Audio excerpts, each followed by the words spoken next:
Hello everyone, welcome to the session. आज हम discuss करने जा रहे हैं ग्रेड 8 की साइंस चैप्टर नंबर 6 कंबशन इन फ्लेम पार्ट 2। पार्ट 1 के अंदर हमने कंबशन के बारे में पढ़ा था, इग्निशन टेम्परेचर के बारे में पढ़ा था, किस तरीके से हम फायर को कंट्रोल कर सकते हैं उसके बारे में पढ़ा था। आज की क्लास में हम पढ़ने जा रहे हैं टाइप्स ऑफ कंबशन, किस किस तरीके से चीजें जो हैं वो आग पकड़ती हैं। देखिए, दो तरीके की कंबशन होती है ज्यादातर। एक होती है रैपिड कंबशन और एक होती है स्पॉन्टेनियस कंबशन। अब आप जब गैस जलाते हो तो आपने देखा होगा एकदम से जल्दी से वो गैस जो है वो चल जाती है और हीट और लाइट प्रोड्यूस करती है। इस तरीके की जो चीज होती है उसे हम रैपिड कंबशन बोलते हैं। जो चीजें रैपिड कंबशन में आग पकड़ती है वो रूम टेम्परेचर पे ही जल जाती है। लेकिन एक कंबशन होता है जिसमें आप कोई फोर्स नहीं लगाते, कोई सोर्स नहीं देते आग पकड़ने का, लेकिन वो चीज अपने आप आग पकड़ लेती है। उसे हम कहते हैं स्पॉन्टेनियस कंबशन। जो कोल डस्ट है वो एक स्पॉन्टेनियस कंबशन दिखाता है जिसकी वजह से फायर लग सकती है कोल माइंस के अंदर। जो स्पॉन्टेनियस फॉरेस्ट फायर होती है वो भी कई बार एकदम से आग पकड़ लेती है ज्यादा और डेंजरस होती है। सन की वजह से हो सकती है, लाइटनिंग की वजह से हो सकती है। तो याद रखना प्लीज कि किस तरीके के रिएक्शन होते हैं और किस तरीके से उनको कंट्रोल करना चाहिए। अक्सर आपने पटाखे चलते हुए देखे होंगे जो एकदम से एक्सप्लोजन से चलते हैं और प्रोड्यूस करते हैं, कोई गैस प्रोड्यूस कर सकते हैं, हीट और लाइट प्रोड्यूस करते हैं और साथ में साउंड भी प्रोड्यूस करते हैं। तो इस तरीके का जो रिएक्शन होता है उसे हम एक्सप्लोजन भी बोलते हैं।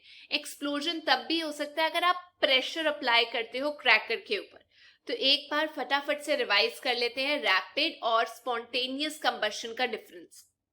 रैपिड कंबशन के केस में आपको पहले उसको इग्नाइट करना पड़ता है, मतलब एक मिनिमम टेम्परेचर पर लेकर आना पड़ता है तभी वो जलता है। स्पॉन्टेनियस के केस में वो अपने आप रिएक्ट कर जाता है।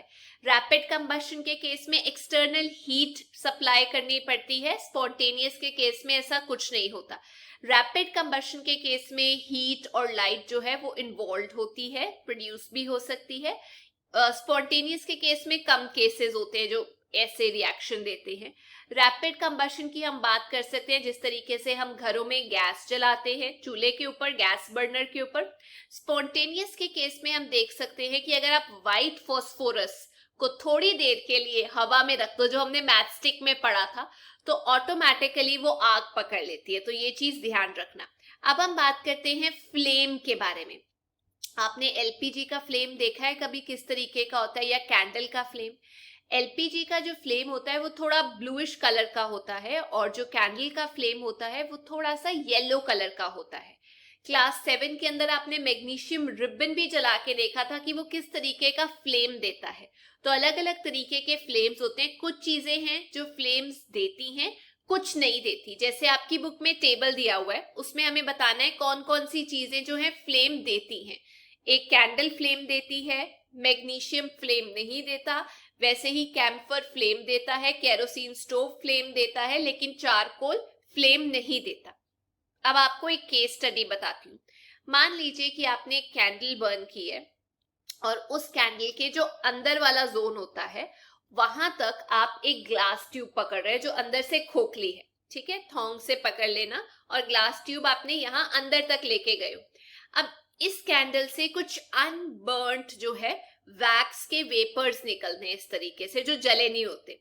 और दूसरी साइड पे अगर उसके आप थोड़ा सा मैच स्टिक से आग लगा दोगे तो आप ये देखोगे कि ये जो अनबर्न्ड वैक्स के वेपर्स होते हैं, जो मोल्टन वैक्स तरीके से जलते हैं, वो दूसरे एंड पे जल रहे होते हैं क्योंकि वो रिलीज होते हैं कैंडल के एंड से और वो फ्लो करते हैं ग्लास ट्यूब के जरिए दूसरे एंड पे, जो कंटिन्यू करते हैं जलना जब उसको थोड़ा सा आग दे दी जाती है। तो कुछ चीजें हैं जो वेपराइज होती हैं जलने के टाइम पे और एक फ्लेम देती हैं, जैसे केरोसिन ऑयल हो गया, मोल्टन वैक्स हो गया, जो कि आप देख सकते हो। जो अंदर वाला विक पार्ट होता है ना, विक होता है वो जो थ्रेड कैंडल का लगा होता है, वहां से वेपराइज होके जैसे वो ग्लास ट्यूब के दूसरे एंड पे गए, वो किस तरीके से फ्लेम्स फॉर्म करते हैं जलते हुए। आपको एक्सपेरिमेंट में पता लग गया।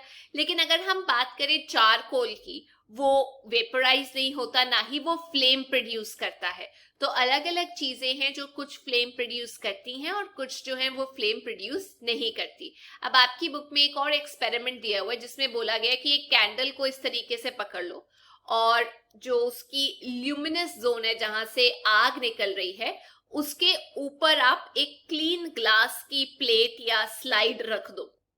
अगर बिल्कुल आप उसके ऊपर रखोगे तो आप देखोगे कि उसके ऊपर एक ब्लैक जोन बन जाता है।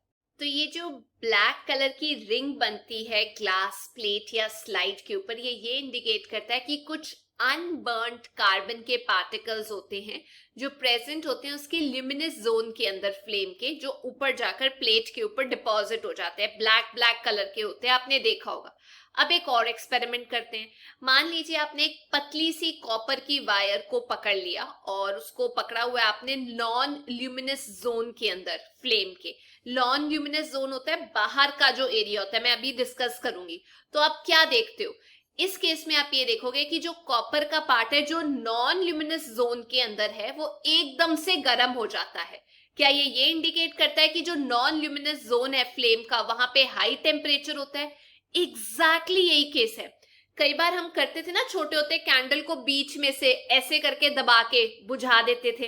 तो आप याद रखना, कैंडल का स्ट्रक्चर देख लो, अंदर वाला जो पार्ट है वो ज्यादा गर्म नहीं होता, लीस्ट हॉट होता है, और उसके बाद जो बीच का पार्ट है वो मॉडरेटली हॉट होता है। जो सबसे हॉट होता है वो आउटर जोन होता है कंबशन का, ब्लू कलर आपको दिखाई देता है, वो सबसे गर्म होता है। ब्लू के अंदर आपको थोड़ा येलो कलर का दिखाई देता है, मिडिल पार्ट होता है थोड़ा गर्म होता है, लेकिन जो इनर मोस्ट पार्ट होता है जहां पर अनबर्न्ड वैक्स वेपर्स आपको मिलते हैं ब्लैक कलर के, वो लीस्ट हॉट होता है। तभी आपने देखा होगा कि जो ब्लैक स्मिथ हैं जब वो फ्लेम को पास लेकर आते हैं तो वो आउटर मोस्ट जोन का यूज करते हैं मेल्ट करने के लिए गोल्ड को या सिल्वर को, क्योंकि ये जो आउटर मोस्ट जोन होता है ये सबसे हॉट होता है। अब पता लग गया ये केस। चलिए अब आगे पढ़ते हैं कि आखिरकार फ्यूल होता क्या है।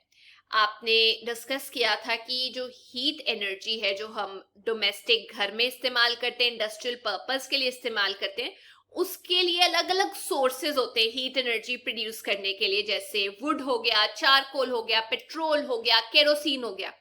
तो जो हीट का एक सोर्स होता है उसे हम फ्यूल बोलते हैं। अब एक जो अच्छा फ्यूल होता है वो हम ये कह सकते हैं तभी अच्छा होगा जब आपके पास रेडीली अवेलेबल होगा, आसानी से आप हासिल कर सको, चीप होगा, इजीली एयर के अंदर बर्न कर जाए, ज्यादा हीट दे, और कुछ अनडिजायरेबल चीजें जो हैं वो एज रेजिड्यू ना छोड़े। लेकिन प्रोबेबली आज की डेट में ऐसा कोई परफेक्ट फ्यूल हमारे पास अवेलेबल नहीं है जिसे हम आइडियल फ्यूल बोलते हैं। अलग अलग तरीके के फ्यूल्स हैं जिनकी कॉस्ट जो है अलग अलग होती है, कुछ जो होते हैं वो सस्ते होते हैं, कुछ जो है वो महंगे होते हैं। अब जो फ्यूल्स हैं वो अलग अलग फॉर्म में होते हैं, लिक्विड, सॉलिड या गैस के अंदर। आप टेबल देख सकते हो, सॉलिड फ्यूल के अंदर आ गया कोल, वुड, काउ डंग के केक्स। लिक्विड फ्यूल के अंदर आ जाता है kerosene oil, petrol, diesel. Gaseous fuel के अंदर आ जाता है नेचुरल गैस, एलपीजी, गोबर गैस। तो चलिए एक बार इनको डिस्कस कर लेते हैं कि कौन से फ्यूल जो है वो अच्छे होते हैं। वो हम डिसाइड कर सकते हैं फ्यूल एफिशिएंसी की कैटेगरी में डाल के। सपोज मान लीजिए आपको बोला गया है कि आपने थोड़ा सा पानी जो है उसको उबालना है काउ डंग के साथ, दूसरे केस में कोल को यूज कर लो, एक केस में एलपीजी को यूज कर लो एज अ फ्यूल। अब आपको क्या लगता है कि कौन सा बेहतर होगा? मेरे को ये लगता है कि जो एलपीजी है इन तीनों केसेस में से, काउ डंग, कोल और एलपीजी में से एलपीजी जो है वो बेहतर होगा। क्यों? क्योंकि इजीली बर्न हो जाता है और ज्यादा हीट देता है काउ डंग और कोल के कंपैरिजन में, ज्यादा क्लीन फ्यूल है, ज्यादा स्मोक या एश नहीं प्रोड्यूस करता। और साथ ही साथ हम ये कह सकते हैं कि ये जो तीनों फ्यूल्स हैं ये सेम अमाउंट ऑफ हीट नहीं प्रोड्यूस करते, हीट जो है वो वेरी करती है। तो अब आपको पता लग गया कि कुछ हीट का लेना देना है, कितनी अमाउंट ऑफ हीट जो है वो प्रोड्यूस की जा रही है कंप्लीट कंबशन जलने पे, 1 केजी फ्यूल के जलने पे, उसे हम बोलते हैं कैलोरीफिक वैल्यू।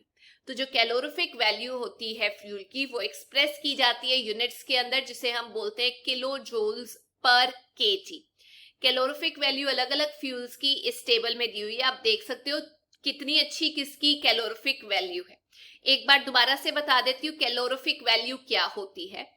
1 केजी का जो फ्यूल है जब वो पूरे तरीके से जल जाता है, बर्न हो जाता है, तो वो कितनी हीट प्रोड्यूस करता है उसे उसकी कैलोरीफिक वैल्यू बोला जाता है।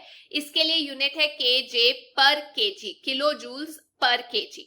चलिए अब बात करते हैं कि ये जो फ्यूल्स है जो हम जलाते हैं इनके कुछ हार्मफुल प्रोडक्ट्स भी होते हैं जो इन्वायरमेंट को डैमेज करते हैं। जैसे कार्बन से रिलेटेड जो फ्यूल्स होते हैं, वुड हो गया, कोल हो गया, पेट्रोलियम हो गया, ये कुछ अनबर्न्ड बची हुई कार्बन को रिलीज कर देते हैं, कार्बन पार्टिकल्स को रिलीज कर देते हैं जो पल्यूटेंट्स के तरीके से बाहर फैलते रहते हैं एटमॉस्फेयर में और हमें सांस लेने की बीमारियां हो जाती हैं जैसे एस्थमा। दूसरी चीज, जब आप इनकम्प्लीट कंबशन करते हो इन फ्यूल्स का मतलब पूरी तरीके से ये नहीं जलते तो एक जहरीली गैस प्रोड्यूस होती है। याद रखना, इनकम्प्लीट कंबशन के केस में कार्बन मोनोऑक्साइड गैस प्रोड्यूस होती है जो बहुत जहरीली होती है। ये तब भी प्रोड्यूस होती है जब आप कोयले को एक बंद कमरे में जलाते हो। ये जो कार्बन मोनोऑक्साइड गैस है ना, सोते सोते इंसान को मार सकती है। तो इसीलिए एडवाइस किया जाता है कि भाई खिड़कियां बीच में खोल दिया करो ताकि क्रॉस वेंटिलेशन हो। अगली चीज, जो फ्यूल्स हम यूज करते हैं वो रिलीज करते हैं कार्बन डाइऑक्साइड इन्वायरमेंट के अंदर। अगर ज्यादा कार्बन डाइऑक्साइड हो जाएगी तो हीट का लेवल जो है वो बढ़ जाएगा क्योंकि वो हीट एब्जॉर्ब करता है।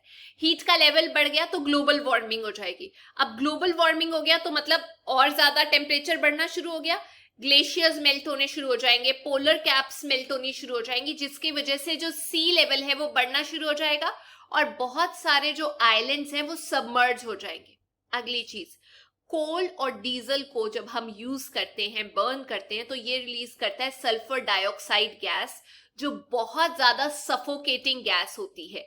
जो पेट्रोल के इंजन से एमिशन होती है ना, वो भी गैसियस ऑक्साइड की फॉर्म में एमिशन होती है नाइट्रोजन की। तो अब समझ में आया, नाइट्रोजन भी रिलीज होता है, सल्फर भी रिलीज होता है और ये जो ऑक्साइड्स होते हैं सल्फर और नाइट्रोजन के, ये डिसॉल्व हो जाते हैं रेन वाटर के अंदर और एसिड रेन कॉज करते हैं जो ना केवल हमारी बिल्डिंग्स के लिए खराब होता है जैसे ताजमहल के केस में आपने सुना होगा, बल्कि हमारी सॉइल को भी खराब करता है और फसलों को भी खराब करता है।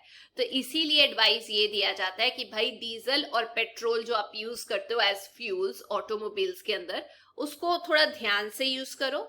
अगर हो सके तो क्लीनर फ्यूल्स की तरफ जाओ जिनके कम हार्मफुल इफेक्ट्स हैं, जैसे कि सीएनजी, कंप्रेस्ड नेचुरल गैस, एक फ्यूल है जो आजकल एडवाइस किया जाता है कि ये यूज करो।